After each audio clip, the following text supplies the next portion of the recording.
Money is not just numbers on a screen. It is emotion, memory, fear, pride, hope, and identity, quietly shaping the decisions we make every single day. Two people can earn the same income, invest in the same market, and still end up with completely different financial lives. Not because one is smarter, but because money is deeply personal. It reflects how we see the world, how we grew up, what we've survived, and what we're afraid to lose. Most financial advice assumes people are spreadsheets. It assumes we act logically, consistently, and with perfect self-control. Real life does not work that way. People make decisions when they are scared, excited, tired, or pressured.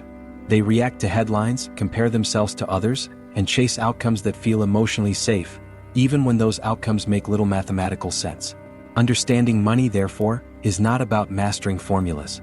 It is about understanding behavior. This is where the psychology of money stands apart. Instead of teaching how to pick stocks or time markets, it explains why people behave the way they do with money. It explores why smart people make terrible financial decisions, why patience often beats intelligence, and why long-term success has more to do with temperament than talent. It shows that financial outcomes are often driven by luck and risk more than skill, yet we love to pretend otherwise. We live in a culture that celebrates visible success. We admire expensive cars, large homes, and dramatic investment wins. But the most powerful financial traits are often invisible. Things like self-control, long-term thinking, resilience, and the ability to avoid unnecessary risks rarely show up on social media.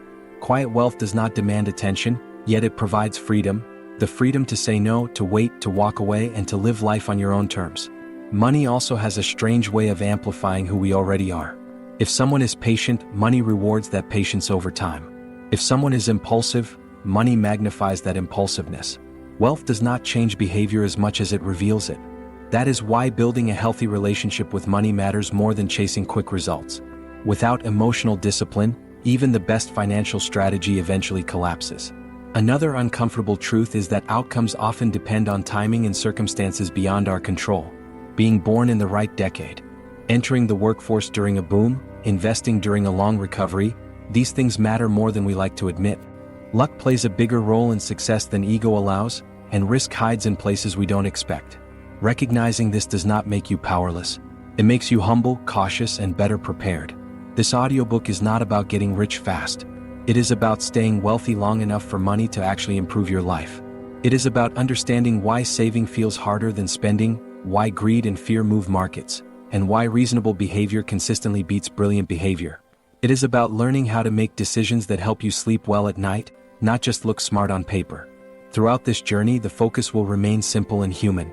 We will talk about freedom, contentment, patience, and the cost of wanting more. We will explore why enough is often the most underrated word in finance, and why chasing endless growth can quietly steal happiness. Money is a tool, not a scoreboard. When used wisely, it buys time, options, and peace of mind. When misunderstood, it creates stress, comparison, and regret. The goal is not perfection. The goal is alignment between your money and your values, your goals and your behavior. When those align, financial decisions become clearer, calmer, and more sustainable. You stop reacting and start choosing. You stop proving and start building. This is not a lesson in finance. It is a lesson in life, told through the lens of money. Chapter 1. No one is crazy. People often judge financial decisions through their own lens and assume everyone else sees the world the same way. When someone saves aggressively, we call them paranoid. When someone spends freely, we call them irresponsible. When someone avoids the stock market, we say they don't understand opportunity.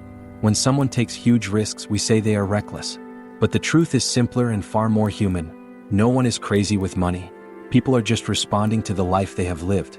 Every financial decision is shaped by personal experience.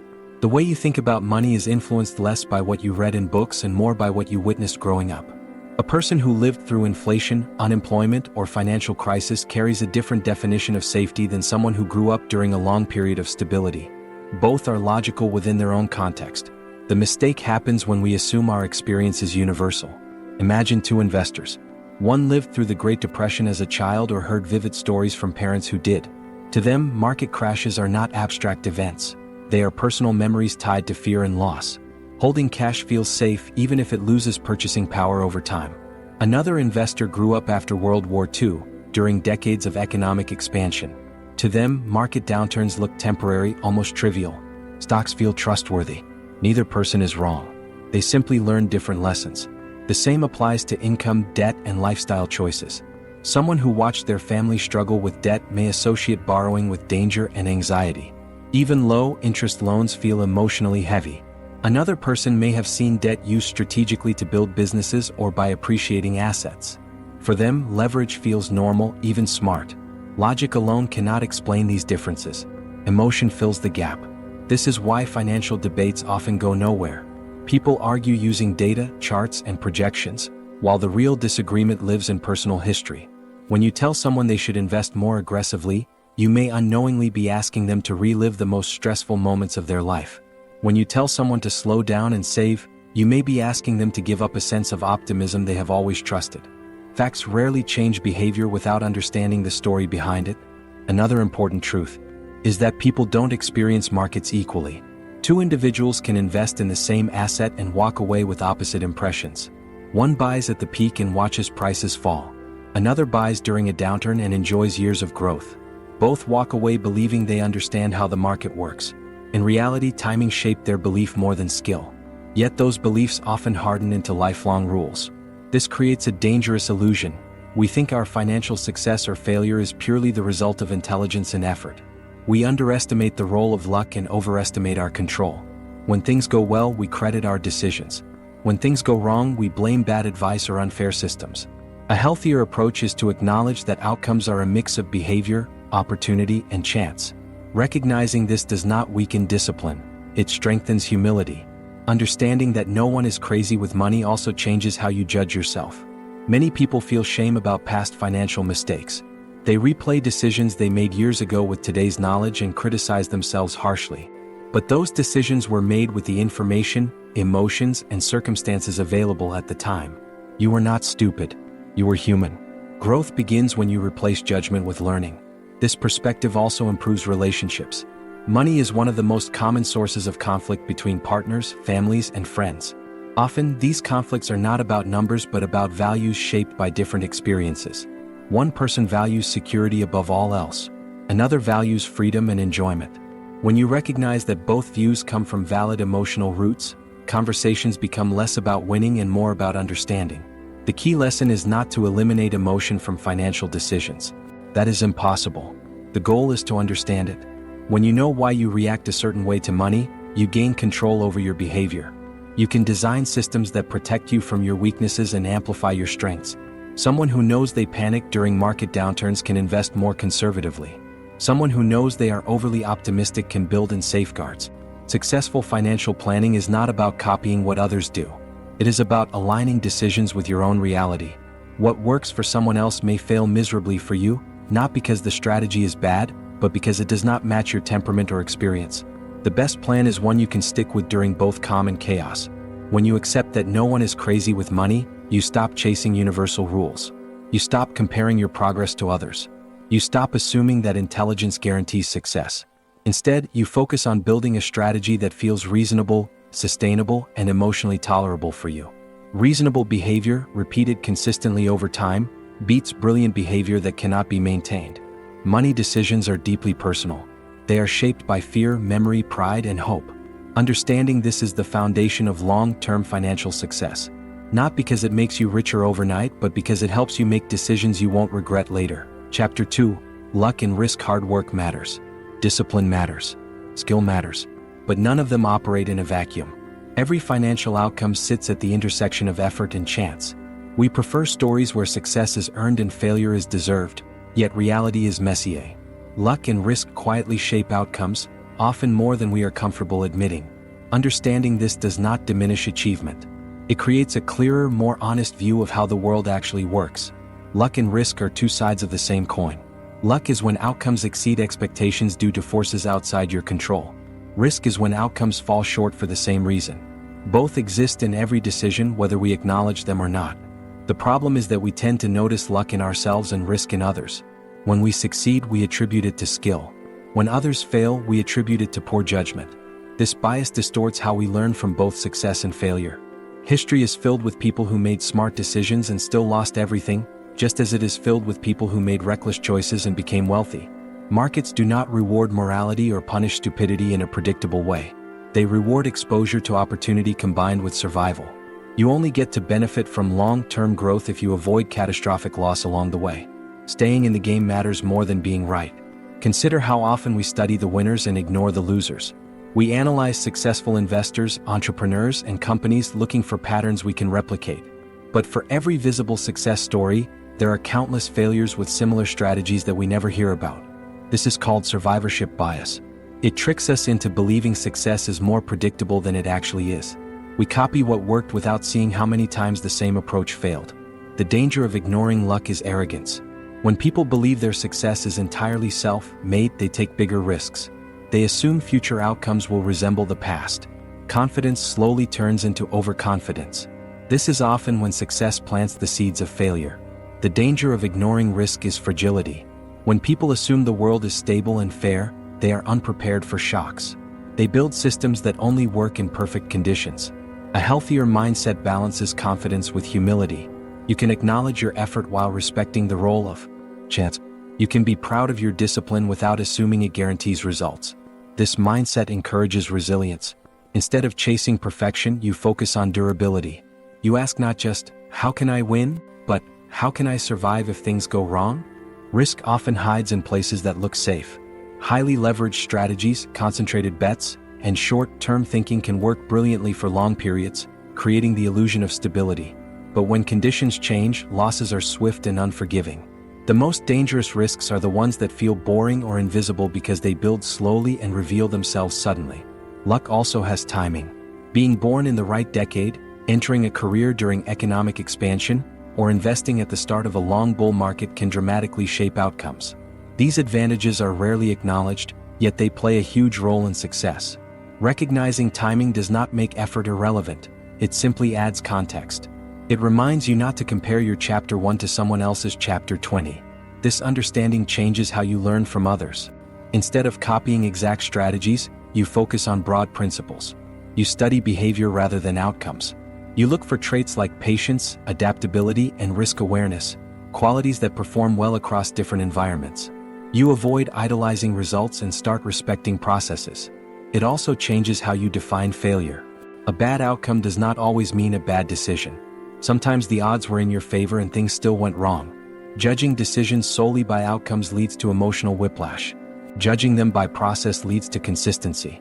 Over time, good processes tilt the odds in your favor, even if individual results vary. The goal is not to eliminate luck or risk. That is impossible. The goal is to design a financial life that can absorb shocks and still move forward.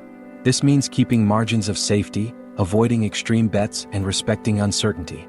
It means accepting that uncertainty is not a temporary phase but a permanent feature of life. When you respect the roles of luck and risk, you become calmer. You stop chasing stories of overnight success. You stop punishing yourself for outcomes you couldn't control.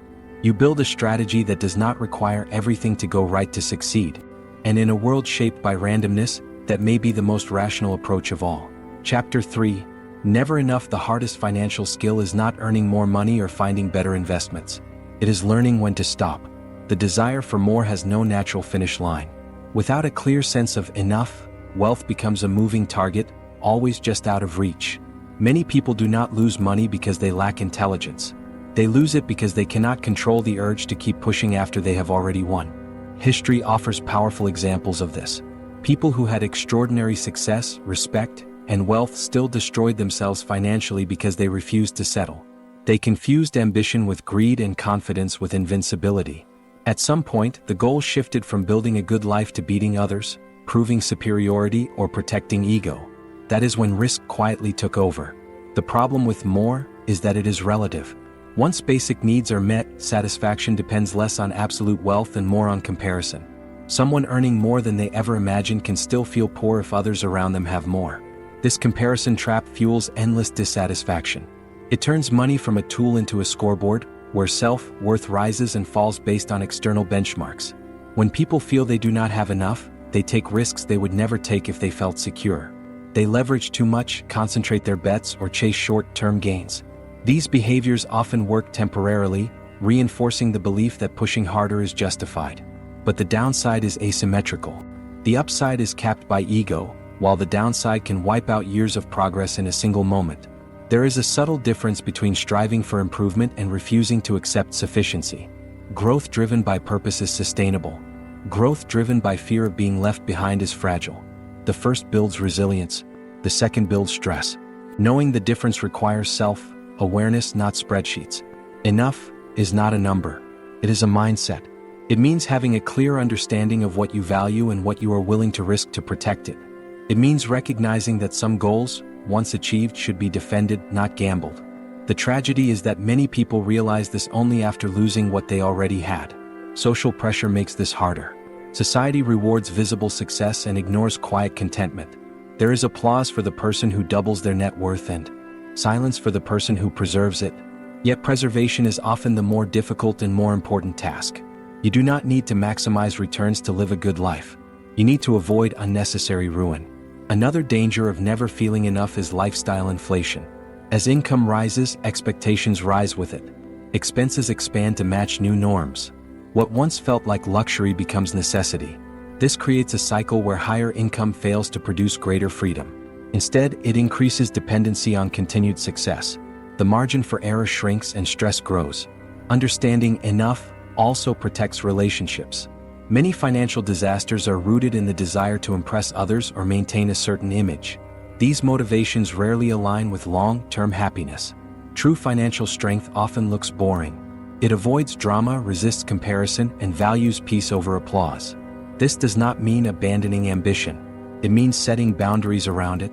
Ambition without limits is a liability. Ambition with clarity is an asset.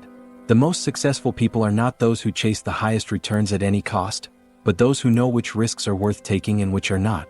Contentment is not complacency. It is the confidence to say that what you have is sufficient for the life you want to live. When you define enough, you gain control. You stop reacting to others. You stop stretching yourself thin. You protect what matters. In a world that constantly encourages wanting more, choosing enough is a radical act. It is also one of the most powerful financial decisions you will ever make. Chapter 4: Confounding Compounding. Compounding is often called the eighth wonder of the world, yet most people underestimate its true power. Not because it is complicated, but because its impact is slow, subtle, and uneven. The real magic of compounding does not come from extraordinary returns. It comes from ordinary returns sustained for an extraordinarily long time. Time, not brilliance, is the most powerful force in building wealth. Many assume great fortunes are built through bold moves and high intelligence. In reality, most long-term success comes from consistency and patience. Small advantages, repeated over decades, grow into massive outcomes. The challenge is that compounding does not reward impatience. Its benefits are invisible in the early years, which makes it easy to abandon before it has a chance to work. Consider how growth actually behaves. It does not move in a straight line. For a long time, progress appears modest. Then, almost suddenly, results accelerate. People often notice success only at the end, ignoring the years of quiet accumulation that made it possible. This creates the illusion that outcomes happened quickly, when in fact they were decades in the making. The greatest threat to compounding is interruption. You do not need to earn the highest returns. You need to avoid being forced out of the game. Panic, overconfidence, excessive leverage, and emotional decisions break the chain. Once the chain is broken, time resets. The damage is not just the loss itself, but the lost future growth that could have occurred. This is why survival matters more than optimization. A strategy that produces slightly lower returns but allows you to stay invested for decades will outperform a brilliant strategy that collapses under stress. The ability to endure volatility is more important than the ability to predict outcomes. Endurance compounds. Prediction rarely does. Compounding also applies beyond investments. Skills, relationships, habits, and reputation all grow through the same principle. Small daily improvements accumulate into large advantages over time. The problem is that negative habits compound as well. Poor decisions, repeated consistently, create powerful headwinds. The effect is slow at first, then overwhelming.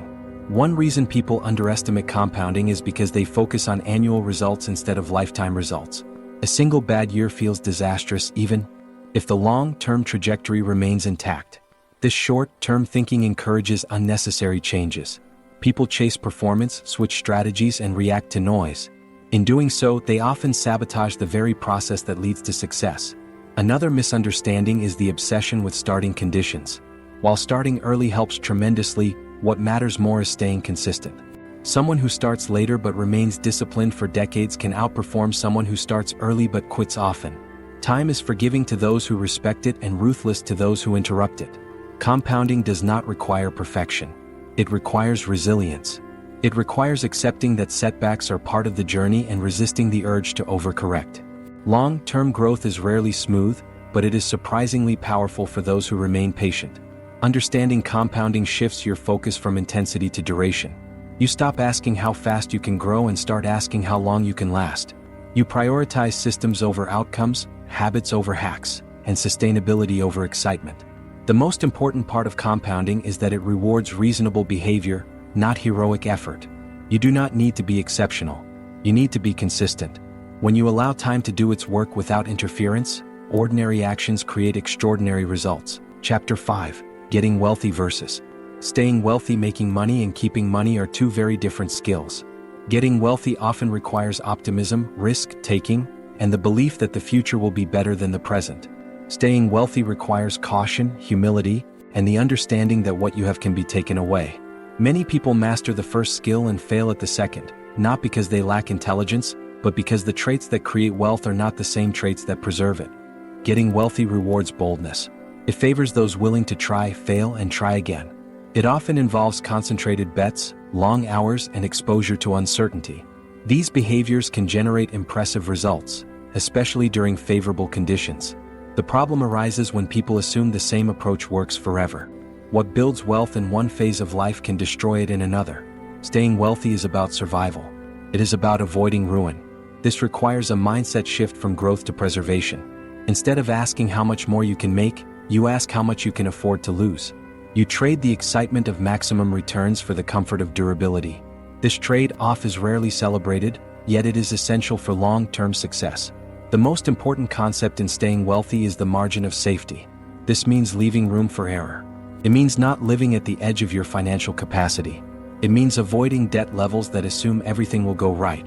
When you leave room for mistakes, uncertainty becomes manageable instead of catastrophic. Many financial disasters happen not because people were wrong, but because they were wrong at the wrong time. They were forced to sell, forced to quit, or forced to change plans when conditions turned against them. Flexibility disappears when you are stretched too thin. Staying wealthy is about maintaining flexibility. Another key difference between getting and staying wealthy is ego. Early success can create a sense of invincibility. People begin to believe they have figured out the system. They underestimate uncertainty and overestimate their ability to adapt. This is often when risk quietly increases. Staying wealthy requires resisting this temptation and remaining humble, even when things are going well. Staying wealthy also means accepting lower but more reliable outcomes. You give up the thrill of extreme upside in exchange for stability. This is not a failure of ambition. It is an expression of wisdom. The goal shifts from impressing others to protecting what matters most: freedom, peace of mind, and optionality. Optionality is the ability to choose. It is the power to walk away from bad situations, to wait for better opportunities, and to adapt when circumstances change. Wealth that is fragile reduces options. Wealth that is durable expands them. Staying wealthy is less about growth and more about control.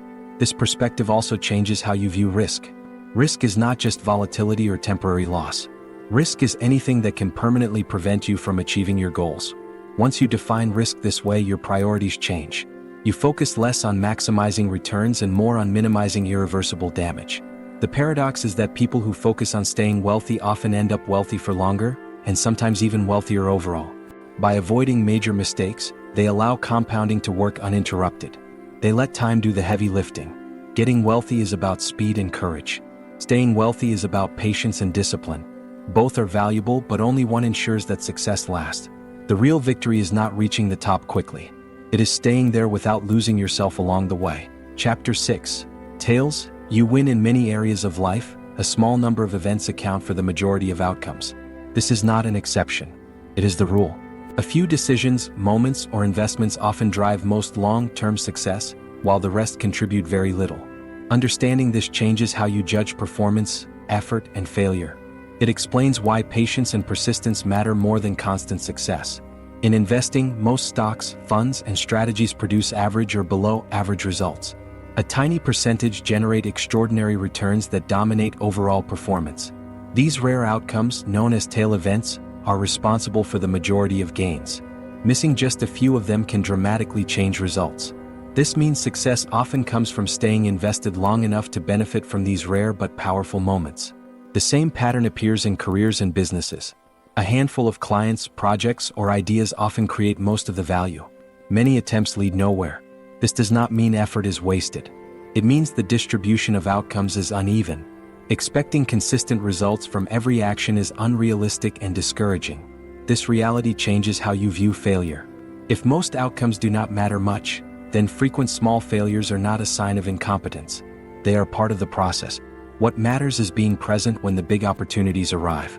You cannot predict which attempts will succeed, so the strategy is to survive long enough to encounter them. Many people sabotage themselves by quitting too early. They expect linear progress and become frustrated when results do not match effort. They abandon strategies just before tail events have a chance to appear. This is especially dangerous in long-term investing, where the biggest gains often occur in short, unpredictable bursts after long periods of boredom. The challenge is psychological. Humans crave feedback and validation. We want to feel productive. When progress is slow or invisible, doubt grows. This is why many chase frequent small wins instead of rare large ones. Unfortunately, this behavior often sacrifices long-term success for short-term comfort. Understanding tail events also changes how you evaluate others. You stop idolizing success stories as proof of constant brilliance. You recognize that many winners benefited from a few extraordinary moments combined with endurance. This does not diminish their effort. It contextualizes it. It reminds you that persistence often matters more than precision. This principle encourages diversification and flexibility. Since you cannot know which opportunities will deliver outsized results, spreading exposure increases the chance of capturing them. Concentrating everything on one outcome increases the risk of missing the few events that truly matter. It also encourages forgiveness toward yourself. Not every decision needs to be perfect. Most decisions will not matter much in the long run. What matters is avoiding catastrophic mistakes and remaining engaged. Progress is less about making the right move every time and more about not making the wrong move that ends the game. When you accept that a small number of outcomes drive most results, you become more patient. You stop overreacting to noise. You stop micromanaging performance. You focus on creating conditions that allow success to appear, rather than forcing it. This mindset rewards consistency and endurance. You show up, stay invested, keep learning, and allow randomness to work in your favor. Over time, a few big wins can outweigh countless small setbacks. The lesson is simple but powerful. You do not need to be right often. You need to be right when it matters and still be standing when that moment arrives. Chapter 7. Freedom. The highest form of wealth is not money itself, but the control it gives you over your time. True financial success is not about luxury or status. It is about independence. It is the ability to decide how you spend your days, who you spend them with, and what you choose to care about. Money, when used wisely, buys freedom. And freedom is one of the most deeply human desires. People often assume that happiness increases with income, but research in real life suggests a more nuanced truth. Beyond a certain point, additional money adds little joy unless it increases autonomy.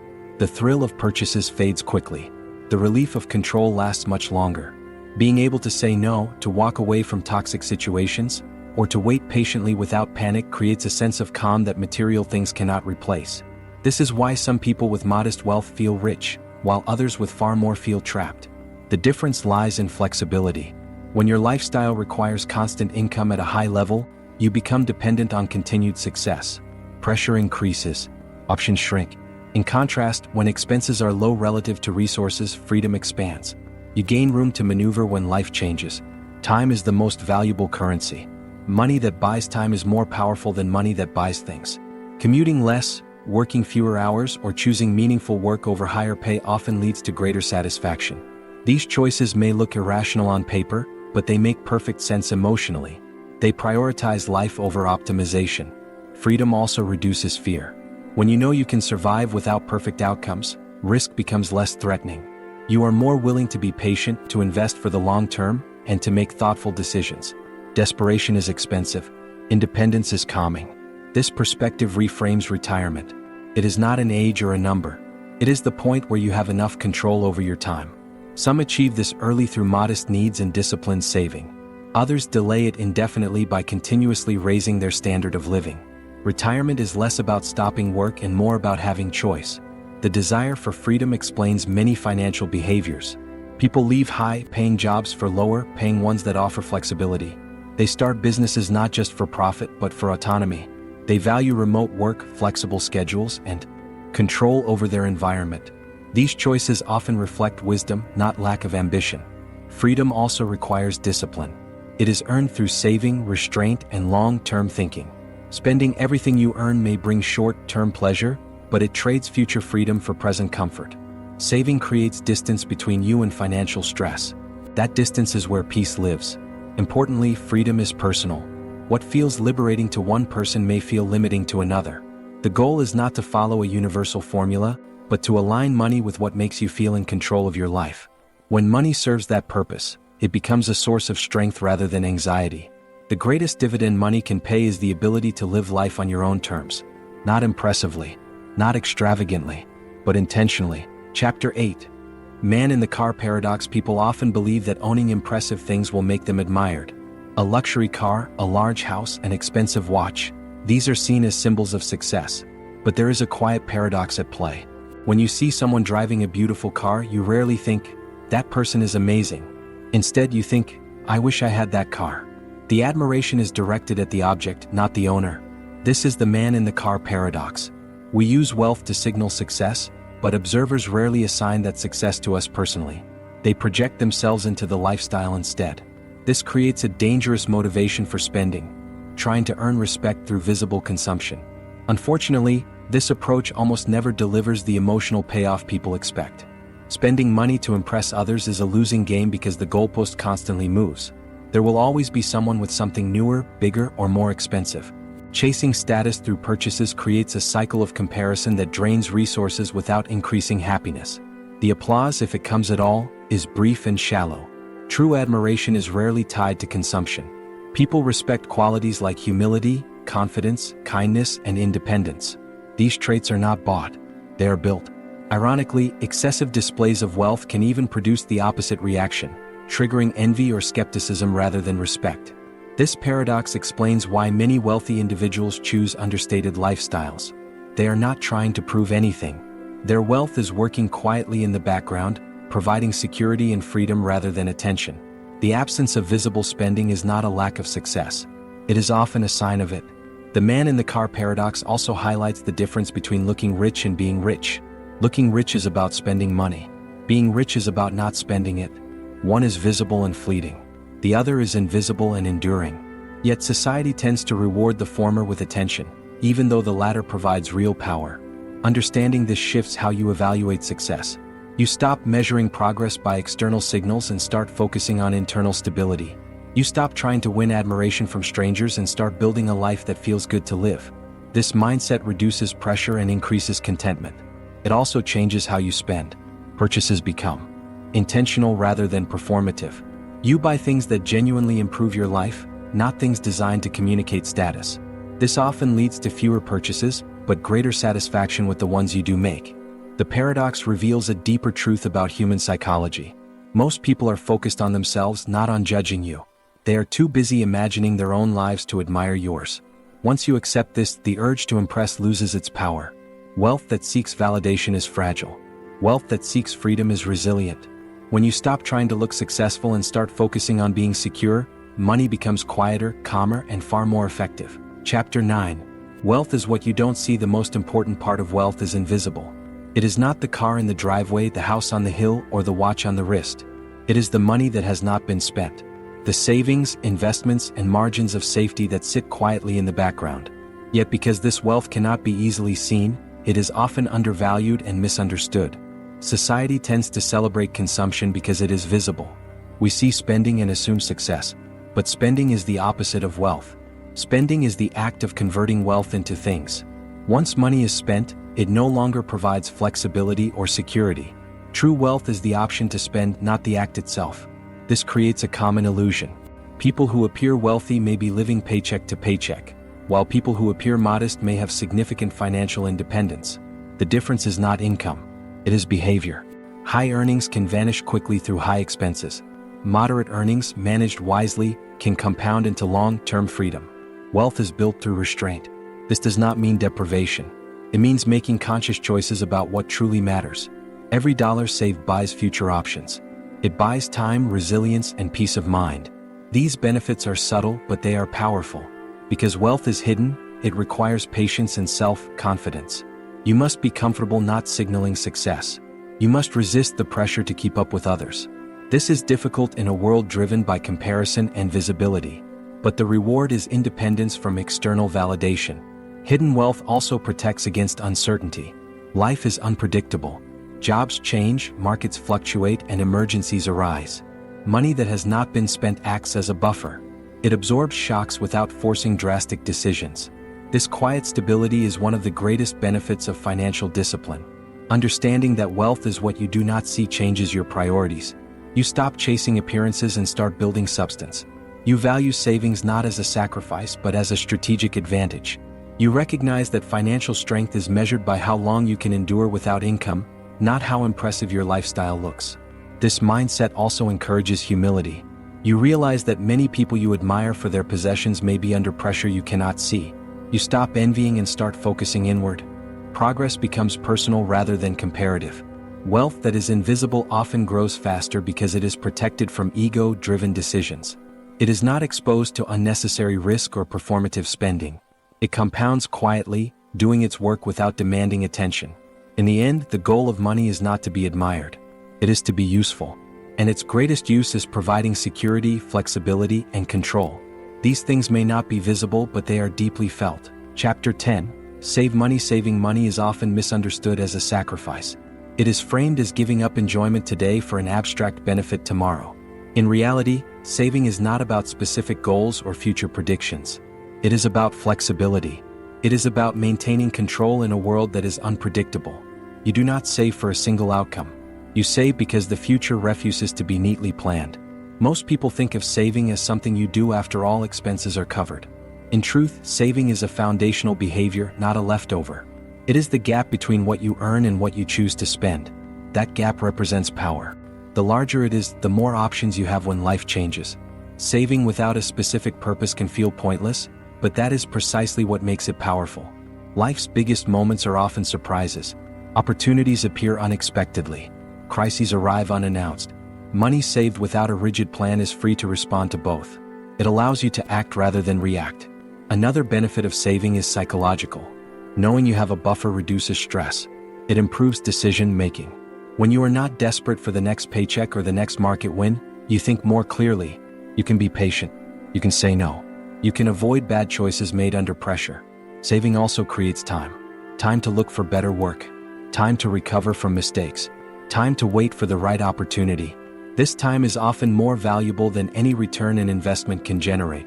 Rushing is expensive. Patience, supported by savings, is profitable. Many believe that saving requires high income. In reality, saving is driven by behavior, not earnings. People at every income level can create a gap between what they make and what they spend. That gap may start small, but over time it compounds into meaningful security. Importantly, saving is not about extreme frugality. It is about prioritization. You can spend generously on what truly improves your life and cut back ruthlessly on what does not. This selective approach makes saving sustainable rather than painful. Saving also protects against the emotional traps of investing. When you have adequate savings, you are less likely to panic during market downturns. You are not forced to sell at the worst time. You can let long-term strategies play out. Savings act as emotional armor. At its core, saving is an act of self-respect. Acknowledges that the future version of you deserves security and choice. It recognizes that uncertainty is normal, not a failure of planning. Saving accepts this reality and prepares for it calmly. The ultimate purpose of money is not consumption. It is control. Saving is how you build that control quietly and steadily. Not to predict the future, but to be ready for it.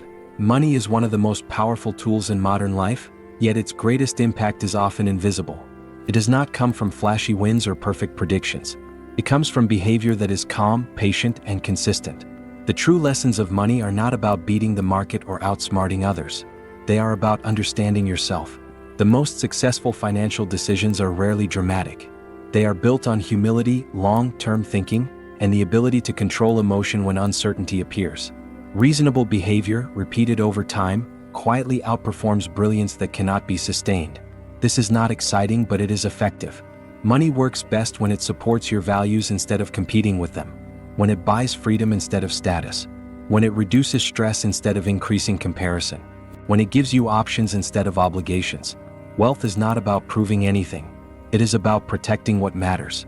The world will always tempt you with more speed, more risk, more visibility. But the most powerful financial position is not at the edge. It is in the middle, where stability allows patience and patience allows growth. Understanding risk, respecting uncertainty, and defining enough are not signs of limitation. They are signs of wisdom. You do not need to be exceptional to succeed with money. You need to be disciplined, flexible, and honest with yourself. You need a strategy you can live with through both calm and chaos. When money aligns with your temperament, progress becomes sustainable. In the end, money is not the goal. It is the tool. A tool to buy time, freedom, and peace of mind. Used wisely, it fades into the background and lets life take center stage. That quiet usefulness is the real measure of financial success. If this audiobook added clarity to how you think about money, support the journey by liking the video, subscribing to Rethink, and exploring the book link in the description. Your support helps bring more thoughtful content like this to life.